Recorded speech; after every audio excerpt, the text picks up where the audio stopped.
The goal of this video is to explain how Bitcoin works under the hood, to give a clearer idea of what it really means to own, send, or mine Bitcoins.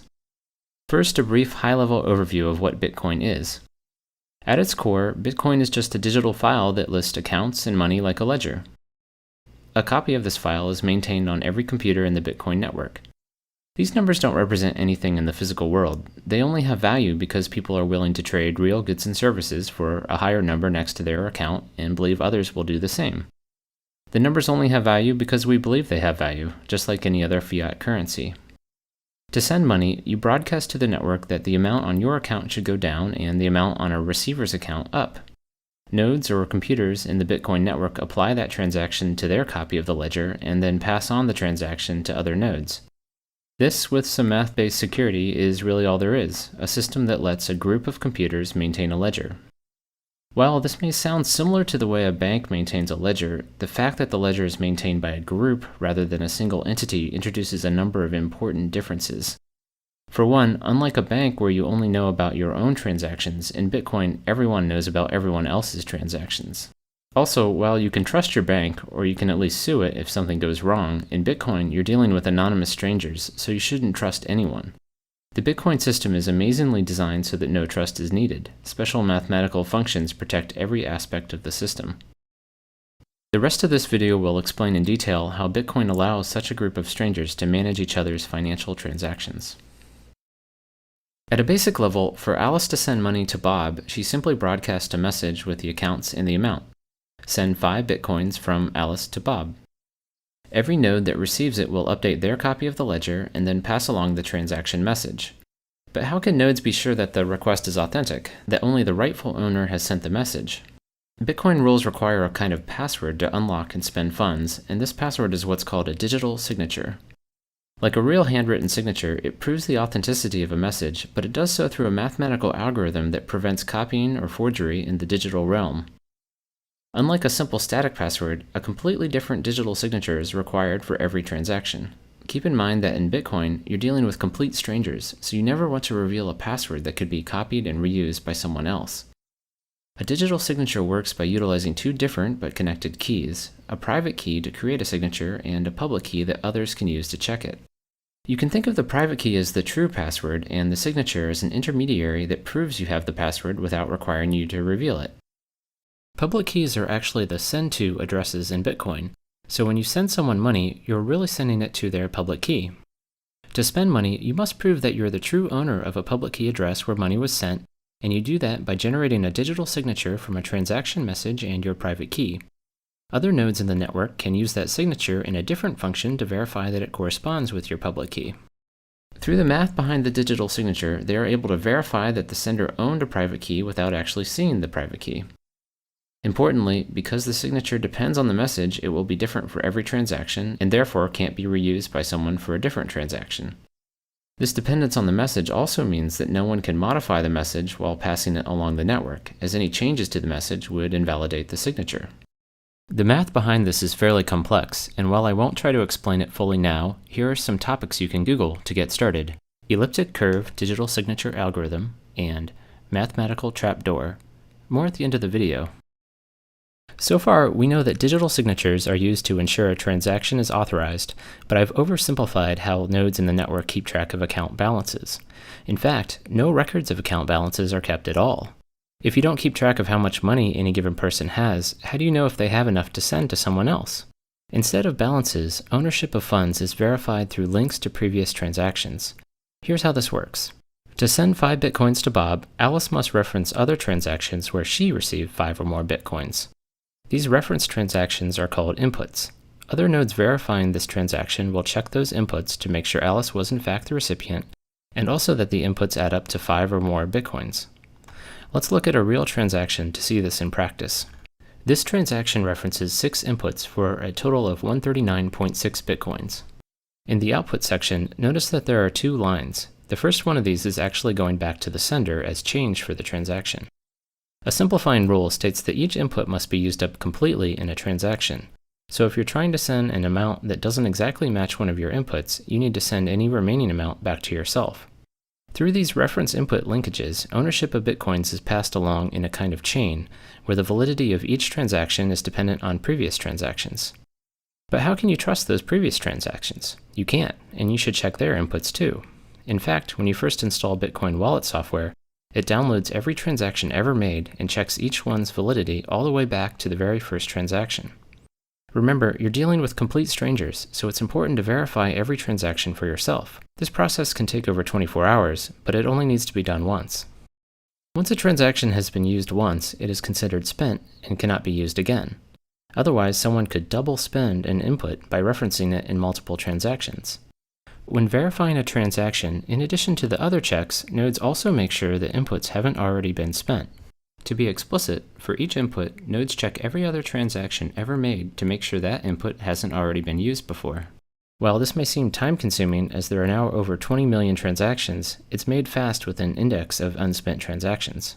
So instead of a ledger of balances, Bitcoin nodes keep track of a giant list of transactions. Owning Bitcoins means that there are transactions in this list that point to your name and haven't been spent, or in other words, used as inputs in other transactions. One interesting consequence of this ownership structure is that figuring out your own balance requires iterating through every transaction ever made and adding up all your unspent inputs. Another interesting note about transactions is that the system can support more complex ones than simply sending funds to one person. You may have noticed a cryptic-looking line of text in the output shown previously. It turns out that outputs are more like puzzles to be solved rather than simple to addresses. Rather than emailing, sending money in Bitcoin is more like putting money in a public locker and attaching a math puzzle that must be solved to open it. The puzzle is defined using a special scripting language, and while it's typically designed so that only a single owner of a public key can solve it, more complex conditions are possible. For instance, 2 out of 3 signatures could be required for an escrow-based transaction. Another example is the very first Bitcoin transaction ever made, which was a puzzle that anyone could solve. While most Bitcoin software hides the scripting layer for you, you're free to write your own software and claim conditions, although this can be risky. Over 2,600 Bitcoins were lost in one batch of transactions due to a malformed address. This highlights an important part of Bitcoin. As there is no bank or credit card company you can appeal to, any user error mistakes can result in permanent loss of Bitcoins, and not just from your own account, but from the Bitcoin economy overall. If you lose your private key, any funds associated with the corresponding public key will be gone forever. Because people will likely lose private keys due to hard drive crashes and insufficient backups, this means the Bitcoin currency will eventually be a deflationary one. Before explaining the final piece that secures Bitcoin, mining, I want to highlight a few points about anonymity in Bitcoin. If you access Bitcoin through a Tor network that hides your IP address, you can use Bitcoin without ever revealing anything more than your public key. And to avoid someone linking your transactions together, remember they're all publicly stored on every computer, you can generate a new public key for every incoming transaction. It is possible, however, to inadvertently link public keys together. In the transactions shown earlier, 6 input transactions were used as sources, and despite the fact that all those inputs were sent to different addresses, they all became linked in that transaction. The sender proved that he owned all of those addresses by supplying the digital signature to unlock each one. Researchers have in fact used these links to study Bitcoin user behavior. You might think that generating a public key receiving address could potentially create a link to your true identity, but even this step is anonymous and amazingly can be done with no connection to the network. You simply click a button in your wallet software and it randomly generates a new private and public key. Because there are so many different possible addresses, there's no reason to even check if someone else already has that key. Compare this to signing up for an email address where almost everything you might try has been taken. In fact, if you did guess someone else's key, you would have access to all their money. This is the total number of possible Bitcoin addresses. These large numbers protect the Bitcoin system in several ways, so it's useful to try to appreciate just how big they are. Some estimates for the number of grains of sand in the entire world are around 7.5 million trillion. Now imagine that every grain of sand represented an entire other Earth of additional grains, and you're still much smaller than the possible number of Bitcoin addresses. Let's recap Bitcoin security so far. By verifying the digital signature, we know that only the true owner could have created the transaction message. And to make sure the sender actually has money to spend, we also check each referenced input, making sure it is unspent. But there is still one large security hole in the system that can make this unspent check unreliable, and this has to do with the order of transactions. Considering that transactions are passed node by node through the network, there's no guarantee that the order in which you receive them represents the order in which they were created. And you shouldn't trust a timestamp because someone could easily lie about the time a transaction was created. Therefore, you have no way to tell whether one transaction came before another, and this opens up the potential for fraud. A malicious user, Alice, could send a transaction giving money to Bob, wait for Bob to ship a product, and then send another transaction referencing that same input back to herself. Because of differences in propagation times, some nodes on the network would receive the second double spending transaction before the one to Bob. And when Bob's transaction arrived, they would consider it invalid because it's trying to reuse an input. So Bob would be out both his shipped product and his money. Overall, there would be disagreement across the network about whether Bob or Alice had the money because there's no way to prove which transaction came first. In light of this, there needs to be a way for the entire network to agree about the order of transactions, which is very much a daunting challenge in a decentralized system. Bitcoin's solution is a clever way to both determine and safeguard the ordering through a kind of mathematical race. The Bitcoin system orders transactions by placing them in groups called blocks and linking those blocks together in something called the blockchain. Note that this is different from the transaction chain we discussed earlier. The blockchain is used to order transactions, whereas the transaction chain keeps track of how ownership changes. Each block has a reference to the previous block, and this is what places one block after another in time. You can traverse the references backwards all the way to the very first group of transactions ever made. Transactions in the same block are considered to have happened at the same time, and transactions not yet in a block are called unconfirmed or unordered. Any node can collect a set of unconfirmed transactions into a block and broadcast it to the rest of the network as a suggestion for what the next block in the chain should be. Because multiple people could create blocks at the same time, there could be several options to choose from. So how does the network decide what should be next? We can't rely on the order that blocks arrive because, as explained with transactions above, they may arrive in different orders at different points in the network. Part of Bitcoin's solution is that each valid block must contain the answer to a very special mathematical problem. Computers run the entire text of a block plus an additional random guess through something called a cryptographic hash until the output is below a certain value. A hash function creates a short digest from any arbitrary length of text. In our case, the result is a 32-byte number. Here are some examples of the specific hash function Bitcoin uses, SHA-256. Note how much the output changes in result of a single extra period at the end of the third example. The output is completely unpredictable, so the only way to find a particular output value is to make random guesses. It's very much like guessing the combination to a lock. You might get lucky on your first guess, but on average it takes many guesses. In fact, in Bitcoin, it would take a typical computer several years of guessing to solve a block. With every computer in the entire network all guessing numbers, it takes about 10 minutes on average for someone to find a solution. The first person to solve a math problem broadcasts their block and gets to have their group of transactions accepted as the next in the chain. The randomness in the math problem effectively spreads out when people find a solution, making it unlikely that two people will solve it at the same time. Occasionally, however, more than one block will be solved at the same time, leading to several possible branches. In this case, you simply build on top of the first one you received. Others may have received the blocks in a different order and will be building on the block they first received. The tie gets broken when someone solves the next block. The general rule is that you always immediately switch to the longest branch available. The math makes it rare for blocks to be solved at the same time, and even more rare for this to happen multiple times in a row. The end result is that the blockchain quickly stabilizes, meaning that everyone is in agreement about the order of blocks a few back from the end of the chain. The fact that there's some ambiguity in the end of the chain has some important implications for transaction security. For instance, if your transaction finds itself in one of the shorter branches, it will lose its place in line within the blockchain.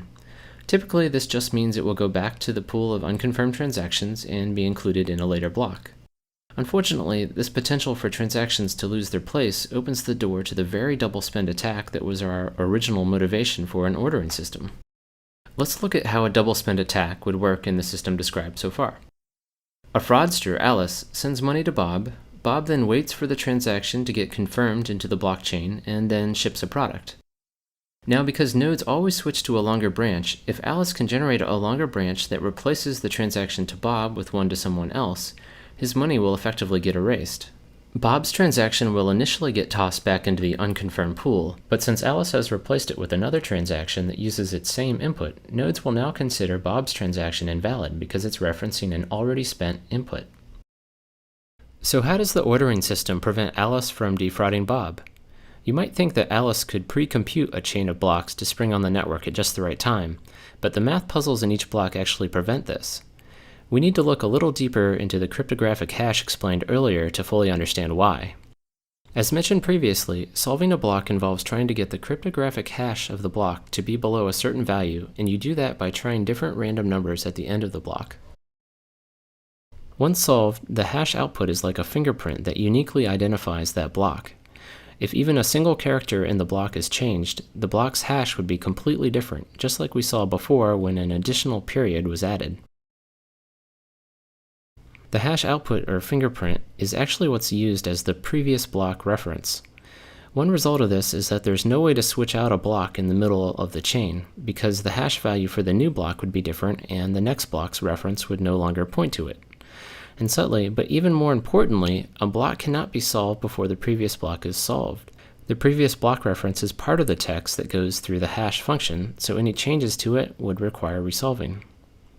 Getting back to Alice, this is why she can't pre-compute a branch. She can only start solving blocks once the block she wants to build on is solved and its hash value is known. She is therefore in a race with the rest of the network until Bob ships a product, which is when she wants to present a longer branch. One last question is whether Alice might be able to outpace everyone if she had an extremely fast computer, or perhaps a room full of computers. But even with thousands of computers, she would be unlikely to win the race to solve a block because she isn't racing any one computer, but rather the entire network. You can think of it like a lottery. She can operate thousands of computers, or equivalently buy thousands of lottery tickets, but even then, it's much more likely that someone else would win. She would need control of half the total computing power in the entire network to have a 50% chance of solving a block before someone else, and much more to have a high probability of winning several blocks in a row faster. So transactions in the blockchain are protected by a mathematical race, one that pits an attacker against the entire rest of the network. A consequence of blocks building on top of each other is that transactions further back in the chain are more secure. An attacker would have to outpace the network for a longer amount of time to carry out a double spend attack, replacing a block further back in the chain. So the system is only vulnerable to a double spend attack near the end of the chain, which is why it's recommended to wait several blocks before considering received money final. One last comment on the blockchain before explaining the final pieces of the Bitcoin system. Amazingly, nothing described so far requires any trust. When you receive information from strangers in the Bitcoin network, you can check for yourself that block solutions are correct. And because the math problems are so hard, you know that there's no way any attacker could have generated them on their own. The solutions are proof that the computing power of the entire network was brought to bear. Now that we've discussed how money is transferred through digital signatures and transaction chains, and how the order of those transactions is protected in the blockchain, let's go over the final piece, where Bitcoins come from. To send money, you must reference a previous transaction where you were the recipient, but how do coins get into this ownership chain in the first place? As a way to slowly and randomly generate and distribute coins, a reward is given to whoever solves a block. This is why solving blocks is called mining, although its real purpose is to verify transactions and safeguard the blockchain. Every 4 years, the block reward is cut in half, so eventually no more coins will be released. About 21 million in total will be created. Bear in mind that you can send down to 1/100 millionth of a Bitcoin, so the total number available will likely not limit the currency's usability. Once the block rewards cease, what incentive will miners have to process transactions? In addition to the block reward, miners also get any transaction fees that can optionally be included with transactions. Right now, miners will include transactions with no fees into blocks because their main incentive is the block reward. But in the future, transactions will likely be processed in order of the fees attached, and ones without fees will likely be ignored. So sending money in Bitcoin will probably not be free, but will hopefully still be cheaper than current credit card fees.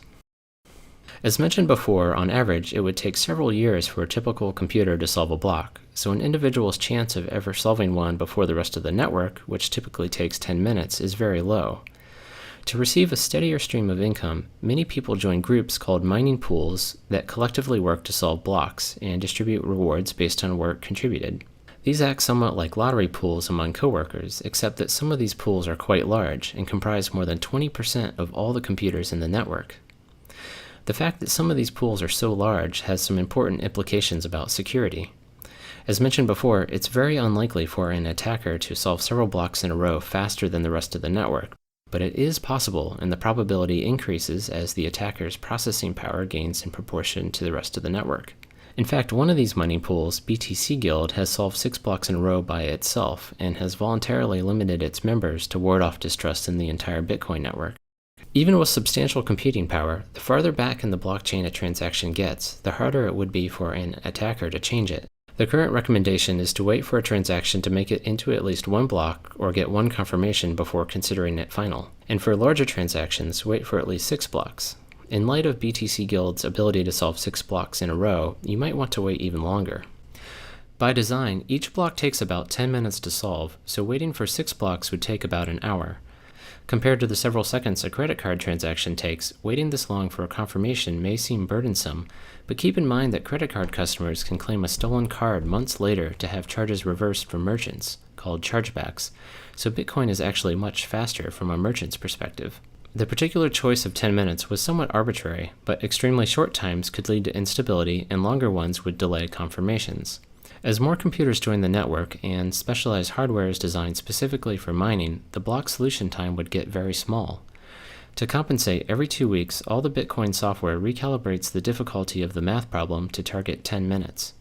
For comparison, a similar digital currency called Litecoin has been able to operate with a 2.5-minute block time.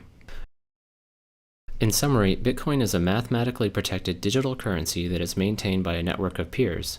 Digital signatures authorize individual transactions, ownership is passed via transaction chains, and the ordering of those transactions is protected in the blockchain.